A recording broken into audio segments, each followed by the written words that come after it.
All right, lads, welcome back to another episode of Who's Got the Ball. Myself and Shane back here once again. It's only right that we start with the All Ireland football final since we gave a quick brief mention to it at the start, although it's not one of the sports we cover. We'll say fair play to Kerry for getting the win this time around. Last week we had Tip beating Cork in the hurling. This time we've got Kerry beating Donegal in the football. So wasn't a great game, to be honest. I expected a lot more, but yeah, Kerry got the win. What did you think of it, Shane? The two Cliffords are ridiculously good. Hmm. Paudie Clifford in particular in that final just ran Big the two show start to heavens. finish. Everything good about Kerry went through him or White. The two of them were absolutely incredible. And He has then legs for days, that white fella, yeah, Gavin. yeah, and then David Clifford is just David Clifford. Like his first touch was a 2-pointer.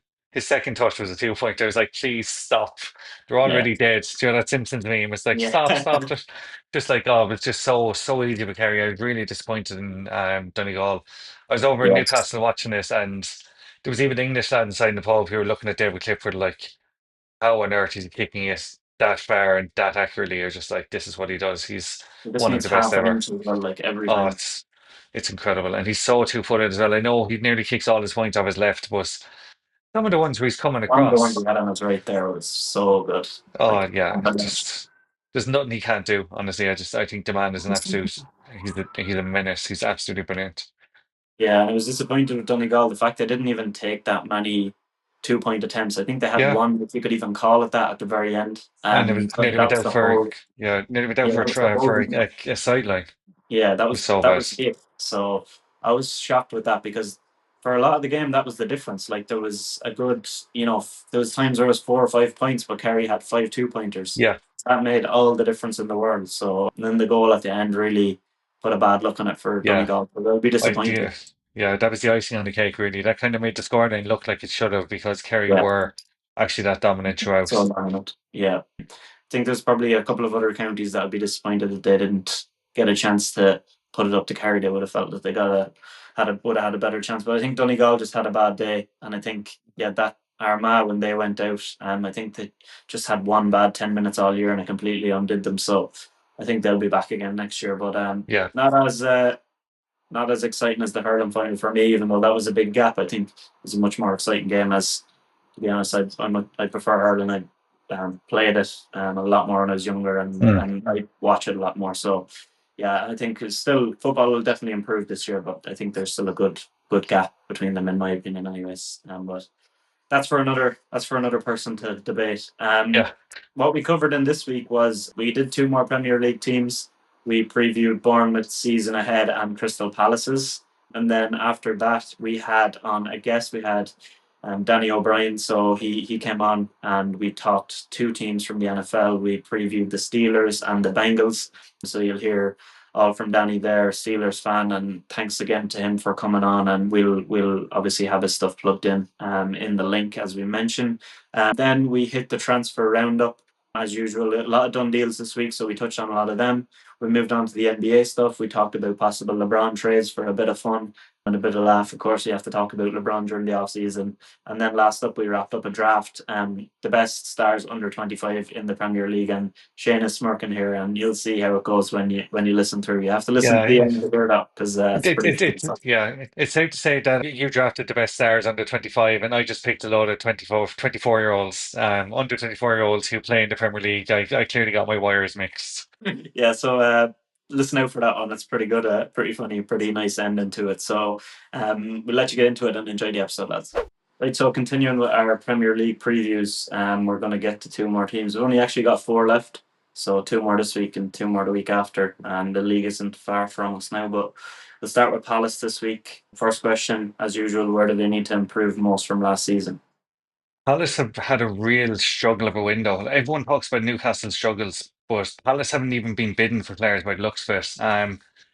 They only have 17 outfield players at the moment, so I think they probably need to improve everywhere. But I think their most important one is getting it back up to Mateta, or if as they goes, they will really need to replace him. But because he's still there, I'm going to say back up to Mateta at the moment. Eddie Nketiah isn't it at all. He's nowhere near the kind of level that Palace are looking at, especially if they want to kick on. They have Europe this season as well, so Mateta won't be able to play 60 games next season and get the form he's been showing for the last two seasons. So. I think getting a backup striker is really important at the moment, but if Eze goes, that becomes the biggest bit of business for him. Yeah, I think for improvements, I just think the way they started last season. I know that was because of some of their players were coming off a long season and then going into Mm. the Olympics last year. Like you had Mateta played a lot there, so that was the reason for like his slow start. And they had a couple of injuries, but that can't happen again. Like if they're planning to get back into Europe, as you mentioned, they're in Europe. Like that can't happen again where you have that really slow start and then you're chasing Europe and you're trying to catch up in the league. They're just not going to be able to do it. So a Mm. strong start for me is where I think they need to improve because they didn't have that last year. And I agree with you on the striker point. Like when I was looking at their depth, I was just thinking like, yeah, this is not going to cut it. Like if Mateta gets injured or as you said, he can't play every game. Like Nketiah just isn't the right one. Mm. So yeah, I think there's a few places, but what about the players who are on their team? Who do you think are the three that'll make the biggest impact? My favorite one is obviously Adam Morton. I just think he's absolutely incredible. He is extremely important to this team, especially going into next season. If he can build a midfield with the core right there, I think it's a really good central midfield partnership. Mateta, obviously, I just think he's turned into a lethal striker. 17 goals in all competitions last year. I think it was 14 in the league. If he can keep that up, then Palace will have some hope of getting into the top 10 and maybe a top 8. And then my last one was a bit tough because I wanted to put in Eze, but I like it's so hard to say if he's going to be there or not. So I've gone with Munoz, the right back. I think he had a great end to last season playing. He was almost as a right midfielder, not even a right back in the five, and he just kind of he bubbled along nicely, and then he reached boiling point towards the end of the season, and was just class. Yeah, I actually very similar to you. I also had Munoz. He's just essential to everything that they do in that system. Like without him, they can't really play the way that they want to play with the wing backs because he gives so much up and down that side. And like even attacking wise, the output he had 4 goals and 6 assists in 37 Premier League games. Mm. That's no joke from a right wing back who's playing in the cup competitions right up to the final as well and played a big part in their FA Cup final win. I also went with Wharton, same as you, cracking footballer. He should make the next jump to like higher level top five side, I'd say in the next year or two, especially if he has another good year at Palace. And I think he's probably the best box to box midfield prospect around, considering his passing ability on the ball as well as sometimes that takes time, but he has that from the start as well as that engine. So that's really important. And then the last one I went with is Eze, their best player, attacking focal point, 14 goals, 11 assists in all competitions last season. As you said about holding on to him, they'll do well to hold on to him Mm. because I'm sure there'll be teams come looking for him. But now that we've looked at some of the fees that have been going around this window, like they can drive a hard bargain of probably upwards of 70 million for him. He has a So, release clause is their problem. He's a 64, 65 million pound release clause. okay. Okay. So So if I think someone that's triggers why they that, are. then Yeah. yeah, that's a pretty. I think that would be a realistic mark. Maybe Mm. for me anyway. For him, 60 is probably realistic. But looking at the rest of the window, they'd probably think that yeah, they're being done by a low valuation there. But I suppose if it's a release clause, it's their own fault for having that in the Yeah. contract. I think So the reason he hasn't got to Arsenal yet is that Arsenal want to structure a deal where they pay some of it up front and then the rest in installments, whereas Palace can say it's release clause, we want it all in one go, or you're not meeting the release clause technically. So I think yeah, that's where he could get to 70 or 75 million if Arsenal are like, hey, well, we can't afford to pay that now, so we'll give you 35 now and 10 for the next 4 years or something like that. So that could be where the sticking point is there at the moment. But as you said, I think they will do really well to hold on to him this window.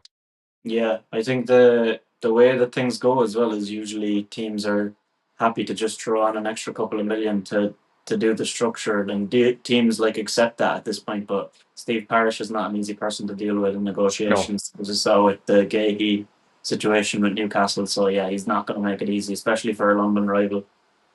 And looking at what they do have right now, and the players manager, what do you think the ceiling is right now for them going into next season?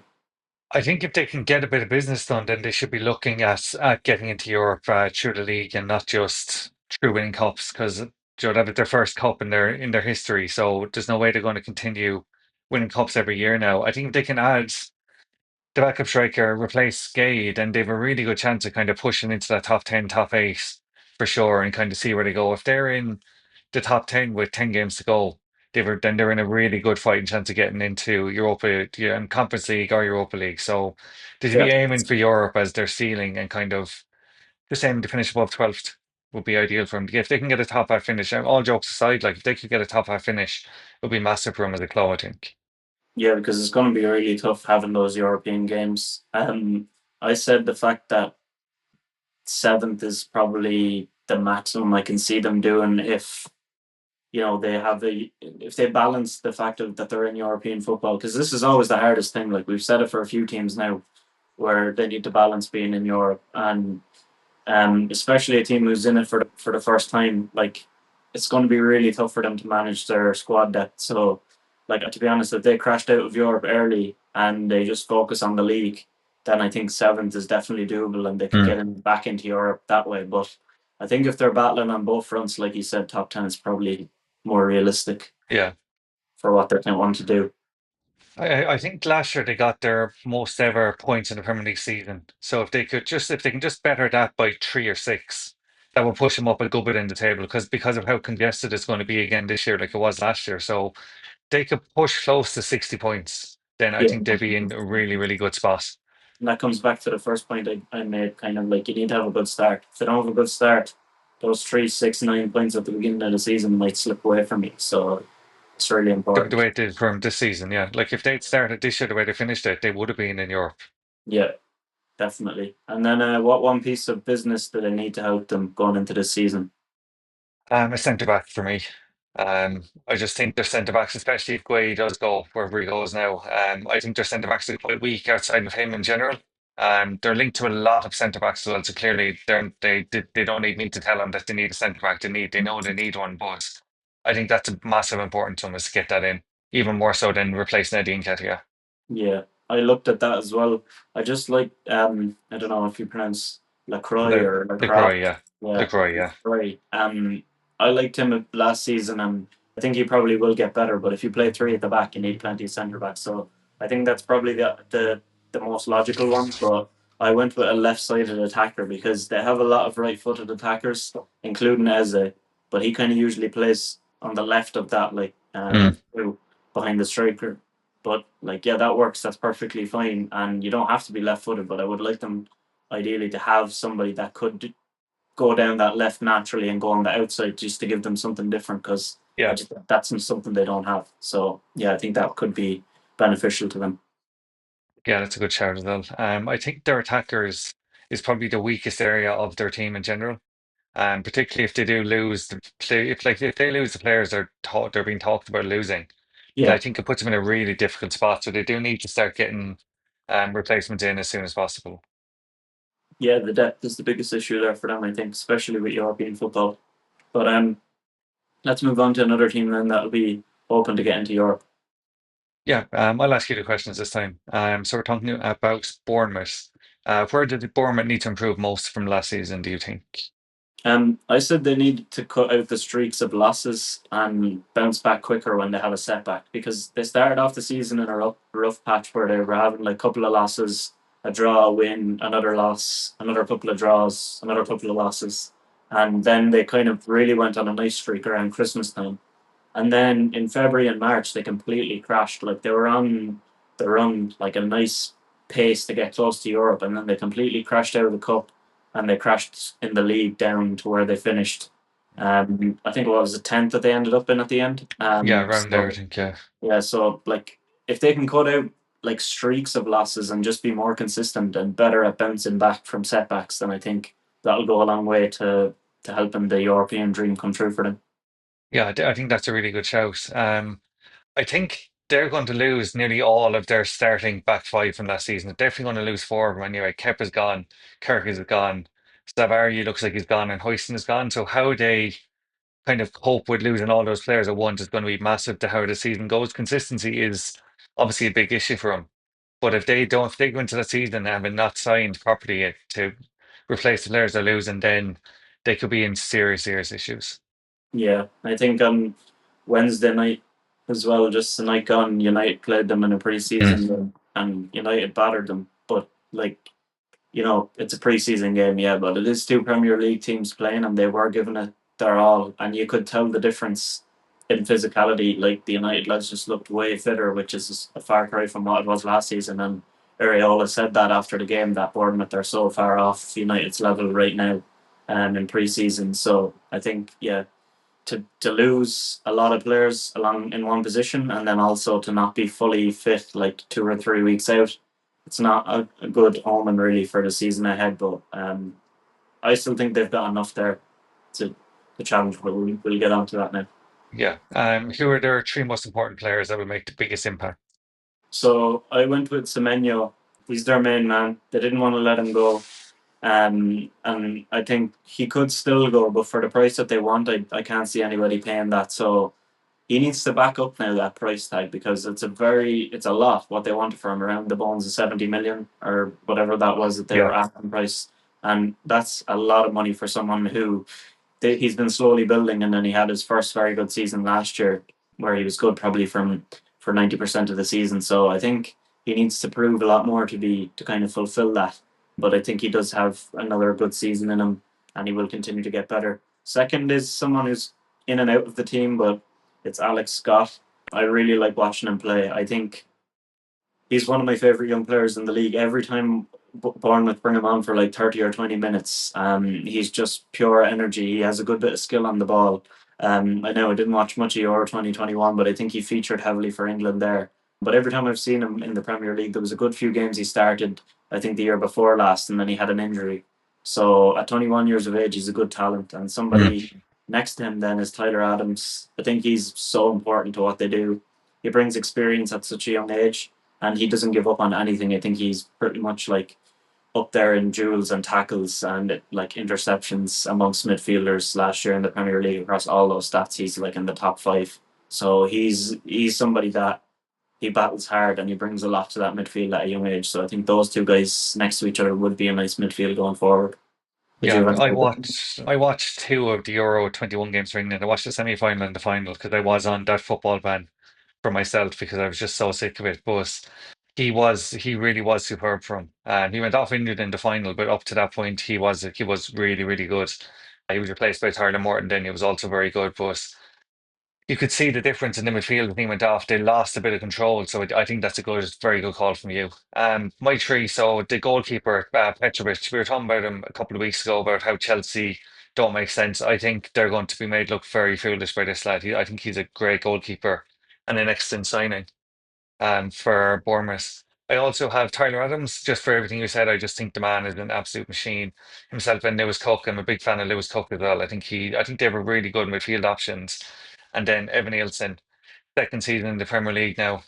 I thought he had a really, really good debut season. So we'll see where he can go from here now. I think he is a really good player. Yeah, obviously last night was probably one of his first games, but Petrovic, yeah, he was a bit shaky, but obviously one of your first games for the club, it's not going to be Mm. easy. And there was a lot of rain and humidity there, so the ball is slippy. But yeah, there was a couple of times there I thought that he was a bit dodgy. But I think Evan Nielsen, still, all the players on the team, they have a much higher level in them than they showed last night. So it's not to judge them on that. But I think the point that you make about the midfield is good because if they have like having Lewis Cook, he's somebody in there that they can trust a lot alongside Adams. And if you don't have to force Scott in from the very start again this season, and you can slowly progress him in, I think that midfield is nicely set up to get better as the season goes by. So what is the feeling for their current manager and squad for the season coming? Um, I actually really like some of the players they have, and they have the benefit of other teams around them don't have of not being in Europe. They can focus solely on the league. So I think they could actually get up to sixth if they had a really, really good season. I think if they kept hold of Zabarni, obviously you mentioned he could be on the way out, but if they managed to keep a hold of him and they replaced Huyson, and they still use Senesi, who I think is pretty good as well, I think their back situation might be okay. And I really like their young squad. I like Areola a lot. So I think if I don't know if it comes down to it when we'll do our full review where I'll have them in the league, but I think sixth. I wouldn't be surprised if I end up seeing them there at the end of next season. Fair enough. I think top eight is their limit for me. I think there's a lot of iron. Sorry, yeah, a lot of ironing out that needs to be done between now and the season starting. I think they could end up having a really slow start that will cost them the way it did Palace last season. So I think eight is probably realistic for them. And I think if they finish eighth, they're having one brilliant season. Yeah, yeah. Well, it's hard to argue with that. I think sixth is above what probably is to be realistically expected, but I'm just pretty high on Iriola as well in general as a manager, and I think his honesty last night showed what kind of a character he is. That he's not going to heap praise on his players when he knows they're not up to it. So I like that. Fair enough. And then the final question, one piece of business you think they need to do that will help them this season. Yeah, I kind of just mentioned it, but having getting in another centre back to replace Huyson, I think someone who's at a young age would be important because like they have Senesi there already, and if they did keep Savarni, then and they got a guy in to work alongside those two and come in over time, I think that would be beneficial. So I think if they spend their money wisely on that, that could go a long way for them.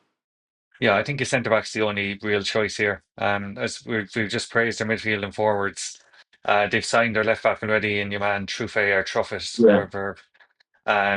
Right back, I can't even remember who the right back is, but he's probably okay. So I think your I centre back is probably their best option.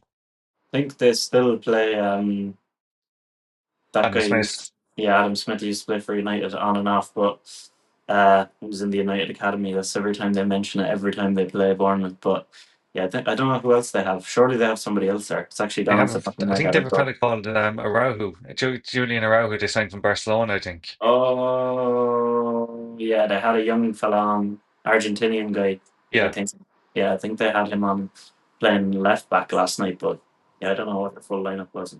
But yeah, I think the back in general is probably the place they need to strengthen mm, the most because big you time, yeah. mentioned their midfield and they have some exciting forwards. So yeah, that's definitely a good shout. Okay, lads, it's a pleasure to have Danny O'Brien on, radio presenter based in Limerick. He's been a Steelers fan for over 20 years, and his favourite Steelers player is Troy Polamalu. So, Danny, welcome to the show. Delighted to have you on. How are you? Good now, and yeah, thanks for asking me to come on the show as well. That's Yeah, no worries at all, Danny. So we're going to cover the same style that we've been covering the last few weeks. For those of you that's been listening, we're going to throw out the four key questions, and this week we're covering the Steelers and the Bengals, to get into the AFC North. So we'll start with the Steelers, seeing as we have Danny on. We'll throw the first question to him. Where do you think the Steelers need to improve most from last season? I'm just going to say December because that's how bad last December went. Was it the end of season? The record was 1-5, and one of those wins was against the Browns. Yeah, that was their season just completely and utterly collapsed from being at a really solid point. And yeah, like if yeah, just looking at that, like they have the Ravens twice, the Browns, Lions, Dolphins. Like there's two or three games there they have the potential to win. So they could, if they could just improve on that, it would really improve their chances. And I suppose from an on the field point of view, their passing defense, it'd be nice to see that improve a bit. It was one of the worst in the league last year, and I get the feeling it was one of the big reasons behind the Minka trade. Just that it was not up to spec that it should have been. Rush was fine, but yeah, on the field, I think our passing defense really does need to improve because last year was a bit miserable to watch. Yeah, yeah, no, I agree with those 2 points. And Shane, did you have anything different there? Yeah, so I think their wide receiver depth at the moment might be a bit of a sticky point for them. After trading away George Pickens, they will be kind of focusing very much on DK Metcalf, and he will need a bit of help. So I went with their wide receiver depth as being a bit of an issue. Yeah, I kind of tied in with that a little bit because I mentioned the passing game last year was the sixth worst in terms of yards per game at 192. Now, there's nothing wrong with that if you have an incredible running game, like, for example, the Eagles, but unfortunately, they didn't really. And I think with Najee gone, it's a bit of a punt on the running back situation now. So I think the wide receiver room is something.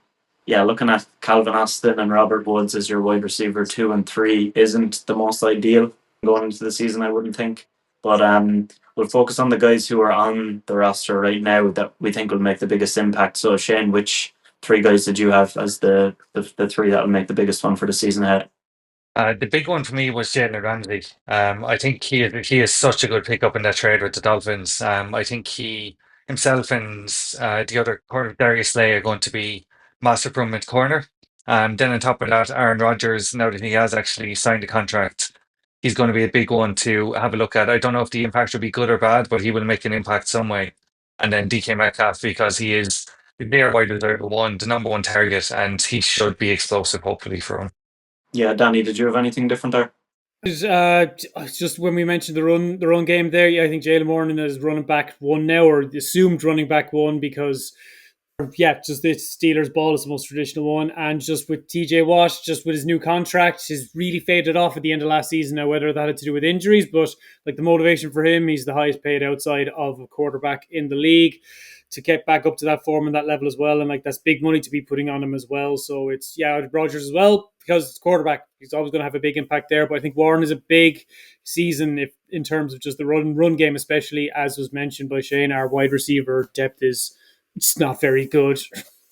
Yeah. He's gonna need to pick up a lot from taking up that RB1 position. I've gone with something a little bit different. I've gone with Jonnu Smith as one. I think it might be a bit of a strange one, but Arthur Smith really likes him. He's used him before, and I think he may become a favoured red zone target for Rodgers, which may help him out when things get a bit sticky down towards trying to close drives out. So I think that could be one that might pop up that may surprise people a little bit. Shane, you kind of mentioned on the side there, Darius Slay. I think he's a really nice veteran pickup off the back of the Super Bowl win to play alongside Joey Porter Jr. and now Jalen Ramsey being in the mix too, as you mentioned. It's a nice defensive backfield, and I think that might solve some of the problems that you pointed out, Danny, in their passing defense. And then Ramsey was the last one. Kind of threw him in there as another one. I think there could be some murmurs that he might look to move to safety. He has the skills for it.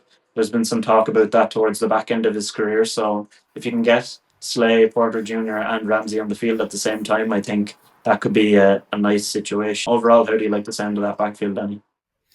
It's definitely an improvement. Like the Minka trade, like I said, the big drive behind it was just his form. Really, last season was not a good season for him. The amount they got, I was just that trade came out of nowhere, and I wish they'd actually announced it in a right bloody way rather than this piece, then this, then this, rather than all together. Yeah, I was just going to go. Yeah, it was really annoying the way that they did that, but yeah, especially kind of Joey Porter is it's kind of year on year seems to have improved a nice bit as well. So, like I mentioned, the pass defense was a concern. It looks like they've hopefully addressed it. It's just that yes, the other areas in this, and the reason I just say Watt as well is he is one of those on defense. He's one of the few real significant difference makers where he can do something that completely changes a game for them as well. So hopefully he can get back up to that form as well. Yeah. So moving on then to our next question is fun one to usually hit is, do you think they'll hit the over under on their wins with the bookies? So this line here is 8.5 wins for the Steelers. For me, I've said that they do have a tough schedule, but I'm not going to bet against Tomlin getting a winning season with this defense. Even if Rodgers does flame out and things don't work out on the offensive side, I think Tomlin he's proven that he knows how to get a winning season. So 9 wins, I think, is definitely doable. Danny, what do you think? I have them 10-7. Like the schedule is heavy enough, but they do have some games there. Like say, yeah, just the Jets game that's going to be fun. They've Patriots, Browns twice, Packers, Colts, Bears. I mean, God knows what the Bears are going to be like. They could be bad, or they could be good, or could they? Well, they're the Bears.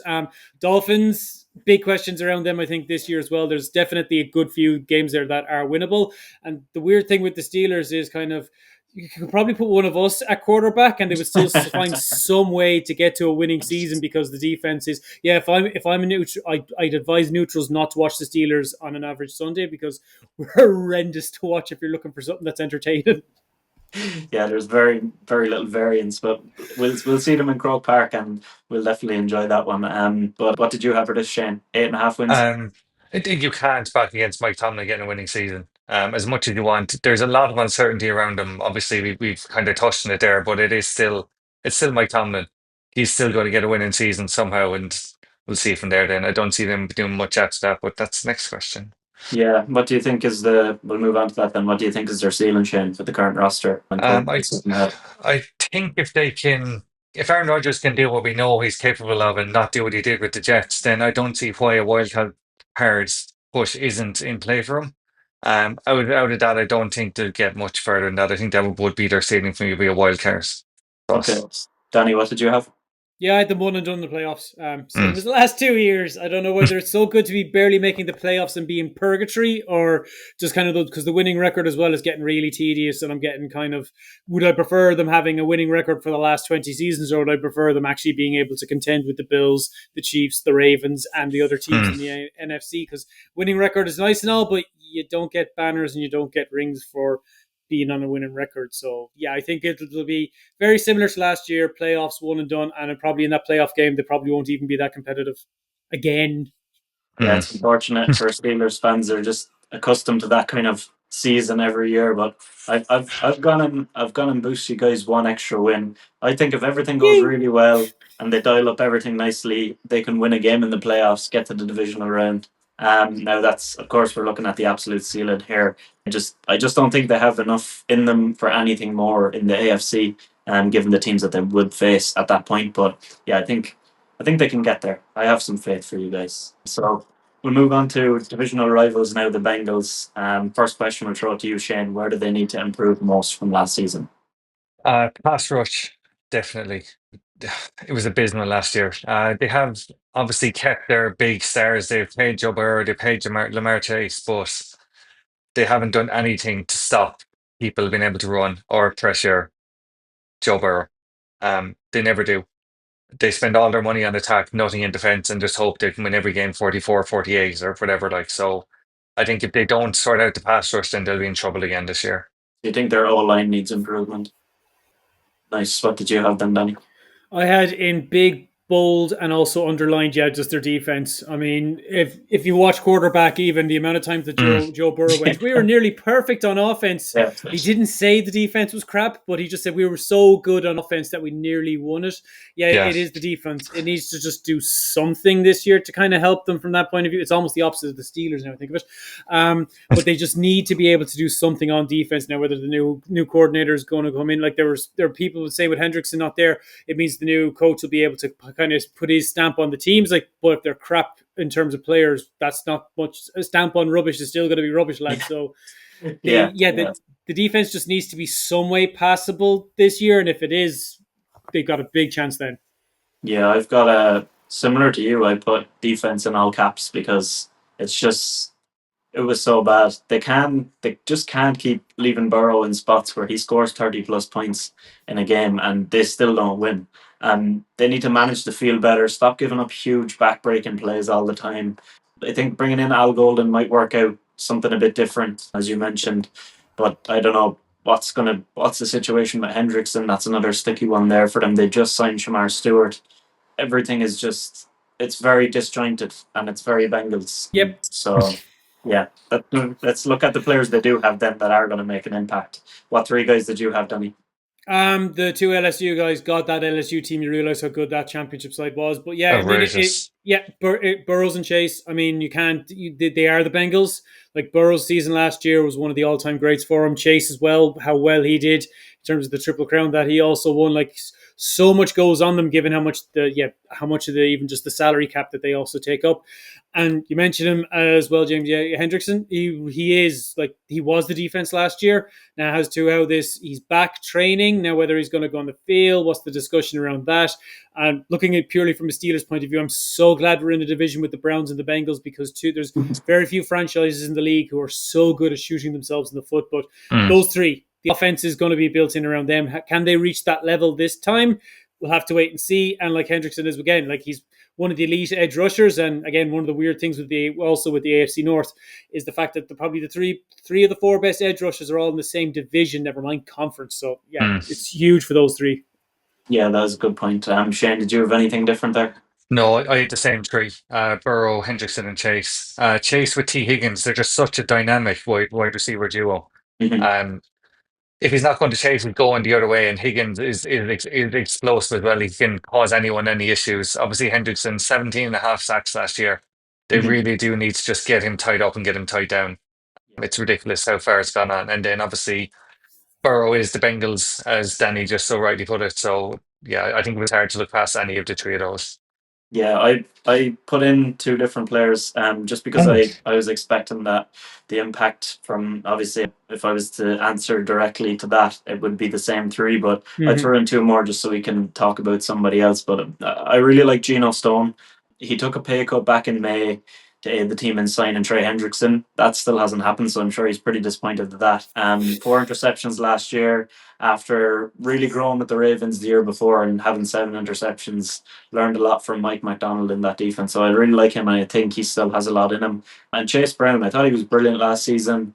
990 yards on the ground, 360 receiving yards with 11 total touchdowns in his second year. So I think he'll make another splash this season if the offensive line improves at all, as Shane pointed out, it needs to. If it does, he might find it a little bit easier, and he's somebody that can bail Burrow out in dump situations where he just needs to dump the ball off. So yeah, I think those two guys are interesting candidates. And of course, I also went with Jamar Chase, just coming off the Triple Crown, highest paid wide receiver in NFL history. Hard to look past him, even with going with different guys. So their line is higher than the Steelers one. It's actually at 9.5. So Shane, what did you think on that? And do you think they'll hit the over under? Under for me this time. I just don't fancy them. I think there's just so much turmoil. Their defense is horrific, as we've all mentioned. I don't see them getting enough wins. They're going to end up in so many close games again, which I can see them losing more than winning. So I've went under on this one, but I think it's a tough one. I think 9.5 is quite high for them. What did you have for this, Danny? So I did this under the proviso that Hendrickson's going to be actually like he was last year. So I have them 10-7. I have them a half a game over it. That's under, like when you mentioned, even Shane, some of the games they lost. I'm kind of going, could that balance itself out? They were unlucky against the Chiefs and a Mm. few of those teams last year.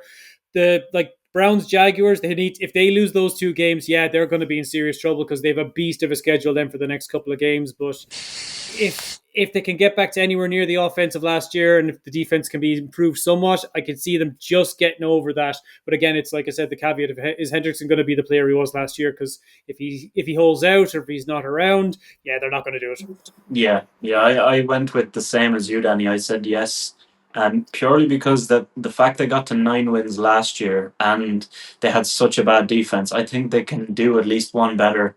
Because, like, you could say, surely it won't get worse. It could get worse, of course. It's the Bengals. The typical Mick McCarthy quote, but it could get worse. But I just don't think it will. I think the defense will get slightly better. And if Hendrickson is tied down and you have that pressure coming off the other side with Stewart now that he's signed on, and if Stone plays well, like I've mentioned, I think they have some pieces there that can get them above the 9.5. But I think the bookies have done a good job here. This 9.5 line, I think, is it's a pretty hard one to decide.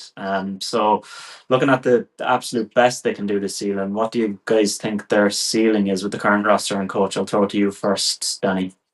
So with Hendrickson, I think they could get to the divisional round. Without him, they're not. It's that simple. So much of their season does hang on that because he has, like we've said, he is the defense. You need to be some way competent there. And like Burrow, can he be as good last season? Can Chase contribute as much as well? But it really does hang on kind of how Hendrickson does. And I think after the first two games, we'll have a pretty accurate measure of it. So if he's with them and where he was last year, divisional round, I think they could reach that. If he's not, yeah, they're not making the playoffs. Yeah. What did you think, Shane, for that? Yeah, same for me. I think at their best, they can reclaim that AFC North crown. But again, it does come down to defense. As I said, they're going to be in a ton of close games again. If their defense isn't up to it, they're going to lose them. If they can get something sorted there and they win them, then they are in with a shout of getting that crown back. But I don't think they're going too much further than that. I just don't see it. Like you can't just go into the season hanging your hat on three lads performing every single team in the league and hoping that the three of them can just get to 50 points a game and your defense can give up 49. Yeah. I'm going outrageous here, lads. I think they can win it all. Super Bowl. Oh, I God, went Okay. no. with last year before the season started. I went with them.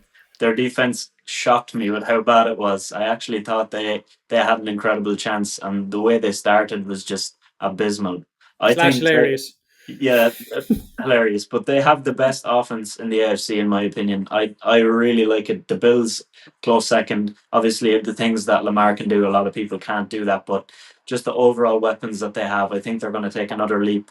And even if the defense could be top half of the league, they can go very far with how good that offense is.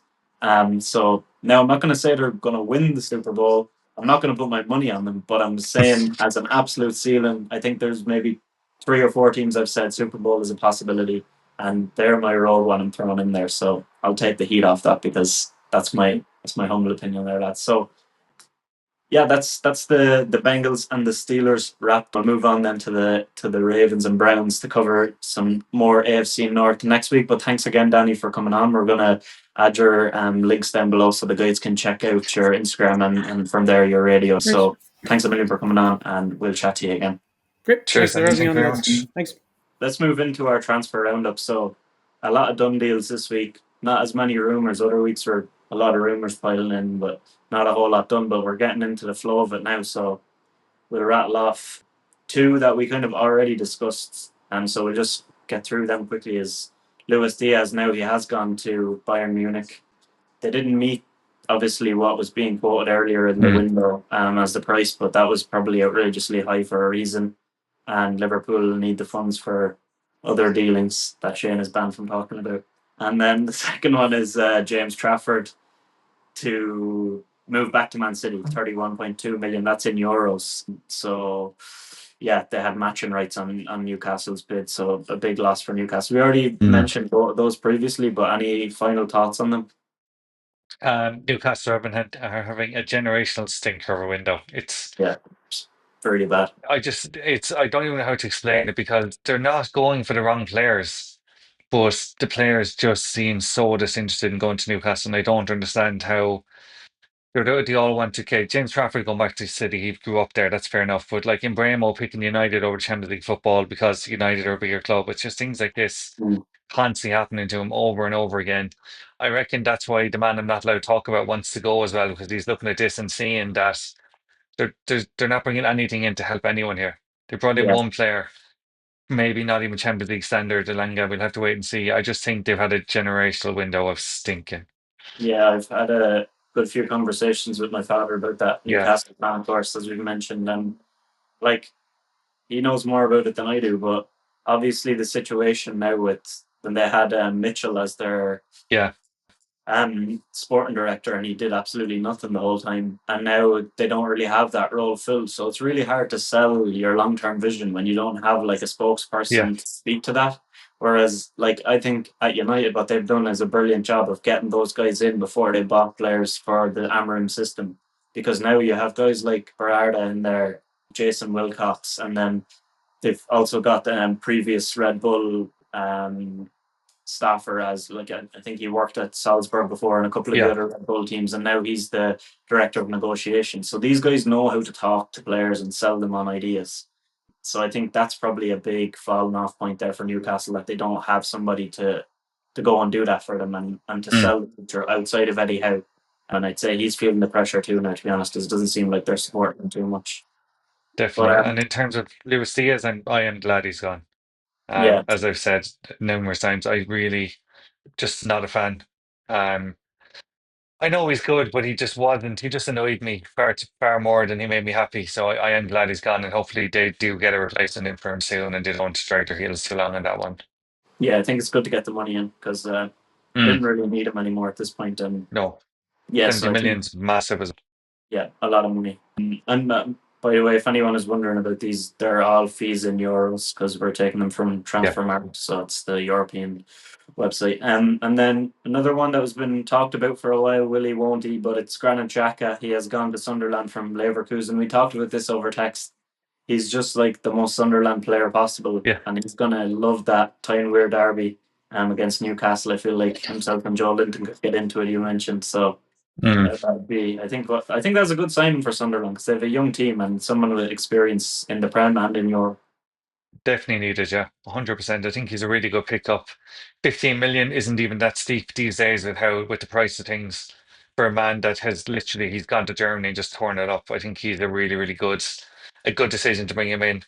As you said, they have a very young squad, so a bit of experience, someone with a bit of needle, willing to kick people, I think is what they needed in there. Yeah, definitely. And then we've got Adam Asnou, a young left back from Bayern Munich, has gone to Everton. Don't know anything about him, but at least Everton are finally signing guys. So that was Yeah. 9 million euros. obviously a young prospect. I like it because they've got a young defense already. So I like to see teams continuing that and adding guys. Obviously, it's often that you'd see guys leave from the likes of Bayern, Real, or Barca, who turn out to be very good, but there's just no space for them there. Yeah. So eyes peeled on him. We'll probably see him for the first time when he plays for Everton, and then a couple of outward moves from Chelsea. Of course, we had to get them in there. Joe Felix gone to Al Nassr for 30 million euros, and we won't speak too much on this, but yeah, their Clear Lake Capital ownership is pretty much owned by the Saudi investment fund. I'm sure. So I'm pretty sure of. So Hmm. we're not making any accusations here, but bit of a shady deal in there when Chelsea need to get rid of somebody and he ends up at Saudi. But yeah, could be a coincidence also. So leaving all options on the table. And then another one sending, as usual, a loan out to Strasbourg, their goalkeeper, Mike Penders, that they just got. So yeah, what do you think of those? I'm just sick to death of Look at that. Chelsea. Let's talk about Lucas Perry. I think it's a great Yeah, deal for Leeds. He's a really, really good goalkeeper. And really good season for Leon the last couple of seasons. And Leeds needed a keeper because obviously Meslier is not up to it anymore, whatever has happened to him. I think that's a really, really good business for him.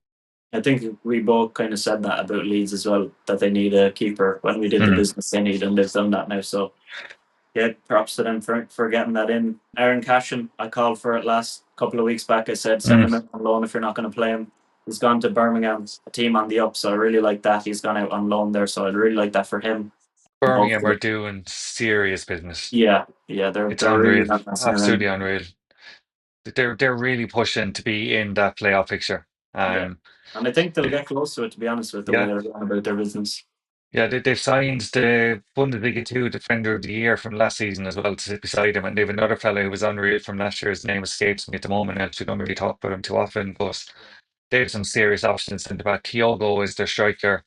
Sure, when they Oh, signed just Stansfield as well from Fulham, like, yeah, and he's got to be mad. next like star at some of the lower levels in the Premier League maybe, and then he went down to them for like 10 million. So that's Yeah, yeah, they're crazy. not messing around. But another outward move from Brighton is Stupinian. There was a bit of talk about this for a while. Obviously, they've already replaced him with they've gotten another sign in this window, De Kuiper, and Yeah, the Kuiper. they also got Kadioglu last season, so they've got Yeah, real good replacements there. So I, 17 I, million s- euro. I think I that's a think good it's price for for. AC Milan. I think it's very cheap for him to be. Yeah, I think he's been class for the last couple of years for Brighton. Apparently, there's a moment in when Brighton beat Liverpool where he takes a shot and absolutely skies it into the crowd, and Hurstler basically just decides then that I don't want him anymore. So I'd say they were just happy to get rid of him. yeah, But 27 only for 17 million, as you said, it's a great deal for Milan. yeah. It Strange one is. It from is. Brighton. I think. I think. What's there probably is add-ons included in that because I can't imagine he's only 17 million euro full stop. So I'd Mm, say there has to be add-ons there somewhere. But yeah, I think if that's around the business that they got it done, like I think that's an amazing move. So great deal, he'll be yeah. solid for them. Next up then is Dan and Doy for Forest. They just tied down Gibbs White. Marinakis was absolutely delighted and made himself the centre of that whole thing. So they've got him sealed, and now they've replaced Elanga for 42 million euro. I don't think this is a bad replacement because No, 24 years of age. He was good for Bologna. He has Champions League experience. Last season in Serie A, 8 goals, 4 assists. And if you compare that to Elanga in the Prem last year, 6 goals and 11 assists. So yeah, less like seven, and that's in 8 less games as well. So less assists, but he's more of a goal threat, which I think they probably do need because Chris Wood isn't going to have the same season as last. So I actually really like that one for yeah. Forest. I think that's a great deal. That Morgan Gibbs White interview or kidnap video is one of the funniest things I've ever. It's so strange. It's. I'd Yeah, like to thank Mr. Marinakis for this. Mr. Marinakis has shown great belief in me. Mr. Marinakis is that. I was sitting there. I was actually cringing watching. I was like, this is yeah. script he's been handed. It's It's like in actually it the was. old Super Bowls where like guys would get a deal with Gatorade or whatever, and Yeah, like the first line, they wouldn't just do it naturally. It's obviously on their mind that they need to say it. And you yeah, just win the MVP of the Super Bowl, and you're just like, yeah, this Gatorade really fueled me. and you're like, Yeah, no, you just need to hold it. You don't need to say anything like that, and you don't yeah. need. So he was obviously told, like, bring him in, and that was all that was on his mind then for the whole spiel. Yeah. But yeah, it is very Oh, strange situation it there. was horrific, horrific to watch, but kind of funny at the same time. I don't know, like this must be one of those where it's like we'll give you an extra 50 grand a week and we'll add 10 million to your release laws. You can go next summer instead because Mm. it doesn't make sense otherwise. Like, don't know. Thought Spurs were doing a good thing there, really, but Yeah, so yeah, did I. they got sent back with that one. And the last kind of thing I have here then is the only real rumor, something that's a lot being talked about right now, is Benjamin Sesko. So Newcastle were initially interested in him, and then I think there's a report from the Athletic that Man United were interested in himself and Watkins, and that Watkins would probably be about 10 or 15 million pounds cheaper, but he's older, and Mm. you probably have no sell-on potential with him whatsoever. So Sesko at 22 years of age, I think it's around 75 million euro they want, and they want add-ons and a percentage of future sale. So I think United and Newcastle are the two teams that are interested. United have obviously ramped up their pursuit of him now that Newcastle have been kind of knocking on the door. And I think that, as I mentioned previously, United having a former Red Bull employee as their head of Mm. recruitment, Christopher Vivell, I think that really helps. And I think he's pushing for this one a lot. So, one to watch. I think one of them just need to say, all right, we're not getting him any cheaper. Red Bull have never dropped the price. When they say it's price, that's the price. So one of them is just going to say, okay, here's your 75 million, here's your 15 million add-ons, and give you 20% sell on. Yeah, Whoever does that first is where he'll end up. Because yeah, there's no point going in and saying, here's 55 million and 30 million add-ons, because that's not how it's going to work, especially now with Red Bull. They're really, really shrewd negotiators, so just need to do it. yeah. And I think right now some of the chat is that they would be interested in some form of a swap. Mm. So if Hoyland is on the other way and heads over to them, I think that could be beneficial for both parties and to ease the fee. So Yeah, but let's see. if, Maybe if, that's if why you're it's giving them held up. Highlands, if you're giving them Highland, then they'll want 90 million up front as well as add-ons to take Highland off your hands. Yeah. After that goal last night, he's suddenly worth an extra 10 million after that glancing Oh, header. of course. I have just added two more at the bottom there, so I just want to talk Yeah, about fire away. how on earth this man keeps getting moves every time he gets relegated. Aaron Ramsdale going to Newcastle. Oh my The god. man, the man has come out himself and said he can't concentrate for longer than 15 minutes at a time. And clearly teams can't concentrate at all because they're still giving him moves, Yeah. signing him again. A terrible season last year with Southampton, not all his fault, but he was the man that let the 8 million goals go past him. It's some drop in standard for Newcastle from James Trafford, who kept an absolute ton of clean sheets last year. Yeah. And then I will talk about Chelsea this time because this one annoyed me a bit. Gerald Hato is going to them. I think he's absolutely class. I really do. I think he's absolutely class. Plays left back and centre back. 40 million is not a bad fee at all for a 19-year-old. Um, 7-year deal, of course, because they don't do normal deals. And I just think it's the most sense Chelsea have made this window so far as signing him. Yeah. I think that is working out. Like the way they do it as well is like you can amortize the fee over Yeah, the contract. So that's like 7 million euro, or less than that. It's like six less than 6 million euro per yeah, year over the contract, which is, yeah, it's nothing like in terms of their books and how much money they make. And if they can go and yeah, sell Joe Felix for pretty much the same amount, yeah, and I think one of the positions that Chelsea are weak in is at fullback. So I think if he's someone that can cover there as well, that makes sense. So yeah, we have to give it to them on that one. yeah, And obviously the Ramsdale one is just, yeah. Again, we've talked about him before. I just, same as you. I don't understand how he keeps getting these deals back up, especially to good teams like Newcastle. And as you mm, mentioned, there's a massive difference between himself and Trafford. So yeah, I think Newcastle. It's not a great signing, but look, let's see. yeah, He's going to be a backup, but yeah. The, obviously the only Trafford's the one for the future. Yeah, the only thing about that amortization is that the rule was changed. You can only spread it over 5 years, even if the contract is 20 years long. It has to be over 5 years. Right. But it's Okay. still only 8 million a Still, year still for good. 5 years. It's still nothing on it, like. And Yeah. I That was to reckon there's stop no those way. 10-year contracts Chelsea were throwing in. No, it doesn't clearly. I think they go with Hernandez as number one starting the season. Really? I think Nick Pope has had a shocking preseason. They clearly wanted to replace him when they were looking at Trafford. Yeah. I wouldn't be surprised if this is their man now. They're like, okay, we can go with him now. He's 27. Bring him in, just throw him in between the goals. He's not going to get relegated with us, hopefully. So he might get a bit of a run of Premier League football now. But Yeah, I I don't don't, know. I I just don't get it. can't see it working that well. I'd have to be one we revisit, I'd say, because it's not a great situation there. So moving on, then we have an NBA topic for you this week. Something that's sprung up a good bit online and across different articles and podcasts is LeBron possibly leaving the Lakers. Obviously, this is something that came to fruition last year as a possibility because the team is now built around Luka for future years. They're not going to build around LeBron.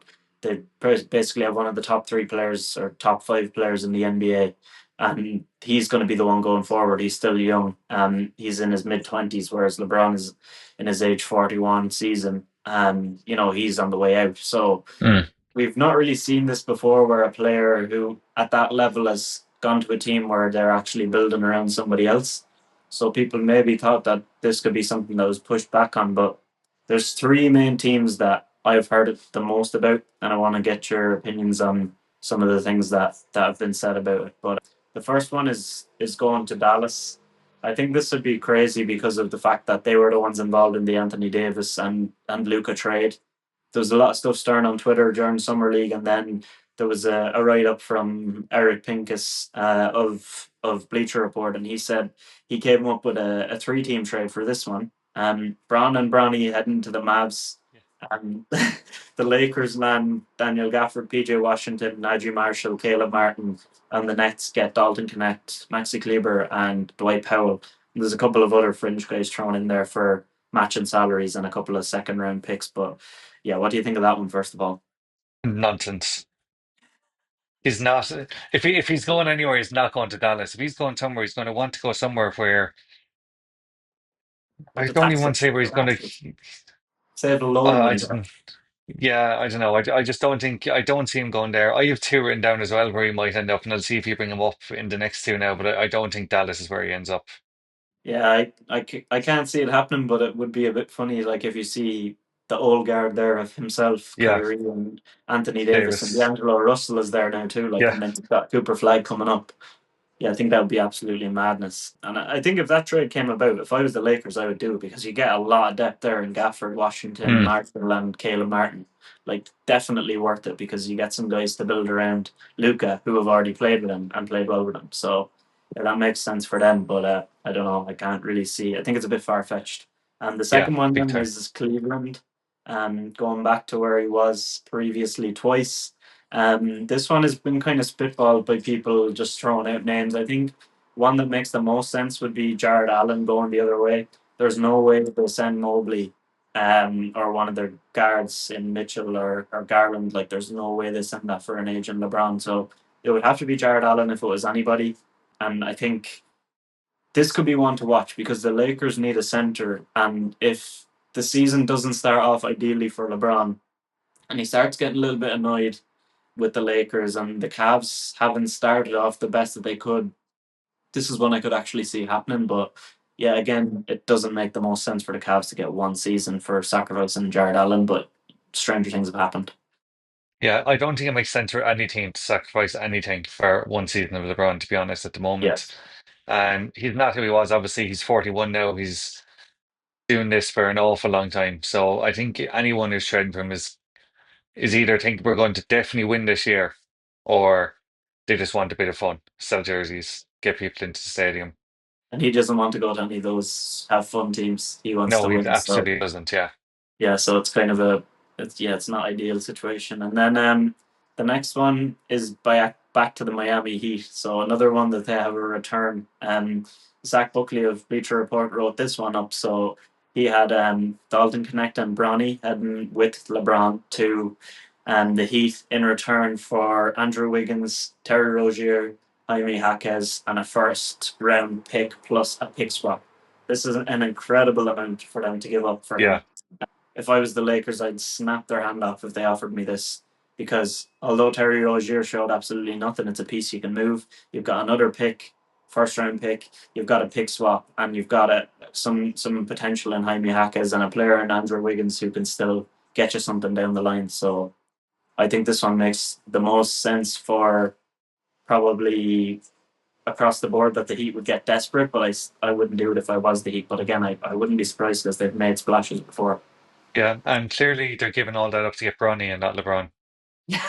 Yeah, Bronny and Dalton Connect is exactly what Yeah, they want to. yeah. The only way they can keep Bronny relevant is by throwing him into every single trade rumor with his father, so people don't forget he exists. But anyway, Yeah, what did you have then? What two teams did you have? so I didn't. Miami Heat was one of mine. I think he does have a relationship there as well. Obviously, he's a really big legacy, so he could go back there and try to win a championship with Spoelstra before he retires. I think the one for me that I thought was most interesting was the Clippers. The Clippers are ready to contend now. They have a load of good pieces they could trade in. They have a lot of picks. Even the likes of Bradley Beal, get rid of him, James Harden, send him over the other way, and just get in LeBron for a year, see if he can do anything for him. No, I don't think he's going anywhere, to be perfectly honest. When I text you about this, you said that it's just one of those things where people just need something to write about, and this is the fun one. Anytime LeBron gets mentioned anywhere, he's going to draw a crowd, so they might as well write about him now and get past a couple of weeks while there's very little trade rumors happening in general. So I think Yeah, it's nonsense that anyone's going to trade anything decent for a 41-year-old. To be honest, I think he's staying where he is. yeah, I like the Clippers shout because it makes sense that he stays in LA and Mm, he goes over and teams up with some of those guys. Like they just got in Bradley Beal, so I don't know what the workarounds would be for that, but it'd be pretty funny if they just got him off a yeah. buyer and he's gone. But I think they could make some kind of move if they saw it as something they wanted to do. But this is something I haven't seen come up, so that's an interesting one to throw out there. And it is a retirement home at the minute for the signings that they've been For making. everyone. Yeah. All the girls are on the way out, like Chris Paul's back there again, and it's nice to see him there. He's obviously emotional and happy to be back there, so they'll be an Yeah. interesting team to watch this season. But I think that age will probably catch up to them in the playoffs, and adding a Mm, 41-year-old probably isn't going to help with that. But like you said, the most likely out of all of this is that he just stays in LA. All the other deals don't make the most sense. But as the season does shake out, and if he does get annoyed with the Luca centric thing at the Lakers right now, and he tries to push through a move, I think one of his old teams in the Heat or the Cavs is probably more likely than anything else because yeah. it seems like he's just bounced around there. So yeah, that's our little LeBron segment. Just to keep the people happy and keep Michael Yeah. happy, of course. So we'll get in our draft this week. It's something we did already. But for another sport. So we did best stars under 25 in the NBA. So this time it's the best stars under 25 in the Premier League. I always forget who went first. It You was went you first. last week. Or sorry, I went first last week because I picked Belichick and then you got your two back to back, then Fergie and Pops. So it's you up first this week. Uh, no, I went first because I went with Ferguson. Because remember, I said I wanted him first of all. Oh, and then I went, okay, so Yeah, then I'm you up went Bill first. and Pep Guardiola. Yeah, and then Yeah, okay, yeah, I wanted Popovich third, and you took him at second, then and ruined my yeah, life. yeah. Great podcast in here. We every week on air. We should just figure this out before we start every week. But anyway, No, you're this you're is seeing it. people get to look behind the curtain. Yeah, you're seeing it all in action here, lads. You see how the sausage is made, as they say. Pause. So this week going first is I've already forgotten. It's you. It's me. So Yeah. you go ahead first. Okay, I'm going to go completely unbiased on this and take Florian Wirtz as my number one pick. Okay, fair enough. The Yeah, if kid, I was just the happy. kid he is a star. He's going He to is a be star. hopefully he's going to be amazing. The money they paid for him as well makes him this kind of the microscope is really going to be on him this year, and I don't think you have any issue with it. He was brilliant yesterday against Yokohama. A Oh, big friendly, I side. know, don't really want to talk about friendlies now or get abused, but I just think he's brilliant, and he's my first pick off the block. He was always going to be my first pick. Yeah, no, that's fair enough. The amount of money he's cost and his performances in the Bundesliga and Champions League have spoken to that already. So Mhm. hard to hit you too much on that one, considering he is a Liverpool player. Usually I would jump in there, but it's a good argument. So I'm gonna go then with my 1 and 2 because I had him around the mid level just because he hasn't played in the Premier League Mm. yet, but I did have him on my board. My 1 and 2 are Bukayo Saka and Cole Palmer, two young English players. I think Saka is unbelievably good. The things he can do with the ball when he's in form and he's flowing and he has. I think if he hits 2 games in a row with a goal, you know he's going to score or assist in like the next 10. When he gets into that flow, like he's just so good. And then Palmer has just unbelievable ability. I know he hit a bit of a poor patch towards the end of last season, but it looks like he's put that behind him in the Club World Cup, such a big Mm. stage, that we love to chat about. But no, he looks really good, and he has looked so good. He's one of the best young guys in the league. So they're my first 2 picks. Yeah, I actually knew I was so confident they were going to be your first two picks. I wrote them down in my list before you even said the two of them. So that's how confident I was. I actually thought this was the hardest draft we've done so far Yeah, it was really because tough. there isn't that many players under 25 who in the Premier League are looking like world beaters really at the moment. I I thought think it was there's a really, really select few, tough. and it's hard to like grade them. Yeah, yeah. I have gone mad here now, but I've gone with Adam Morton and Yeah. Lewis Skelly as my two and three. I Okay. I don't really like Lewis Skelly. There's probably better out there. I've definitely missed one as I'm looking at my list again that I'd like to change him out for. But yeah, that's what we have to go for. And Adam Morton, I could talk about him all day. I think the kid is absolutely special. So We already special. mentioned how good he is on this episode, and he was on my list too, albeit lower down than this. Lewis Skelly was one I didn't have, so I'll take my next 2 here. These ones I found it difficult because it's hard to compare like attackers and defenders when you're like random.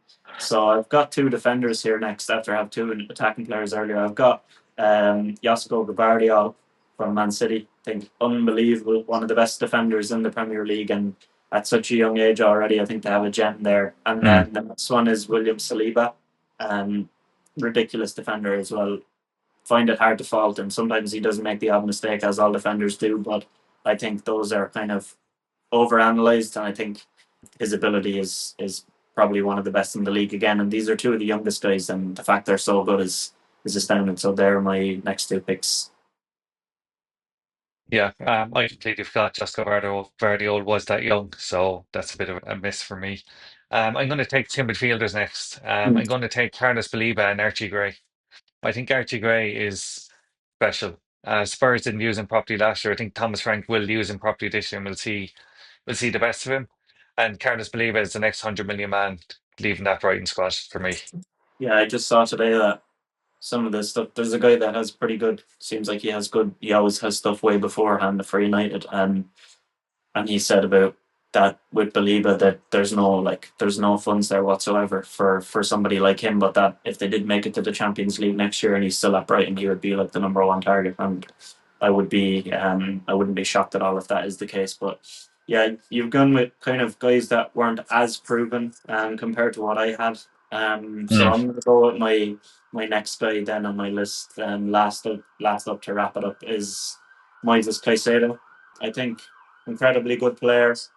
Like, what was he? The most expensive transfer in the Premier League ever. Yeah, And he came really into his own for Chelsea towards the end of last season, and I think he'll only get better. So I think that he's a really good one, and I think Chelsea have a lot of good players when I looked at this at a young age, but of course they bought so many of them that's to be expected. So my list is Bukayo Saka, Cole Palmer, Josko Gvardiol, William Saliba, and Moises Caicedo. and to finish up with my last two, I think you only have three We've already picks. got 5. Do I? Okay. On 7. Yeah, well, I need seven to keep up with your five now with how bad I'm after doing in this draft. But Go oh on, give us your gosh. list. So I have Geertz, but Lewis Skelly was third. I haven't written any of these down. You have Wirtz, Yeah, Wharton, Lewis Kelly, Baliba, and Gray. yeah. Thanks very So, much. yeah, That was really good. Really happy with there's a that. bit of a difference between mine and yours this time. We weren't on the same exact wavelength, but I think you just didn't realize how young some of these guys are. I didn't realize Michael Peseta was under 25. That's crazy to me. Yeah, I've on three more that you've missed out on here that I had in my top 10 are Dominic Soboslai. Surprised you didn't pick him. Morgan Rogers and Lenny Yoro. Those are making up my top 10. Um, as well as Verts and Wharton, who you had. So I think usually it's a toss up, and we'll see how close we are. And usually we Yeah, both do pretty well, apart from the odd rogue one we throw in there. But I think I might have won this week. But I think I should have put LeBron into my list with how bad he was going there, to be honest. and Ronaldo after Yeah, last one. yeah. So yeah, we'll leave it there for you, lads. Hope you enjoyed this episode, and we'll be back again next week and the following week after that. We're gonna have two episodes because we're going to hit a Premier League season preview and predictions. So look out for that. That'll be coming probably on the Wednesday before the Premier League starts on the Friday. And then we'll have our usual Friday episode. So a double week for you. Usual good stuff. Hope you enjoyed. Subscribe and all that jazz. Shane, throw it to you. Here's lads, just keep listening. We'll keep going. I'll learn how to draft better for next week, and we'll see you then.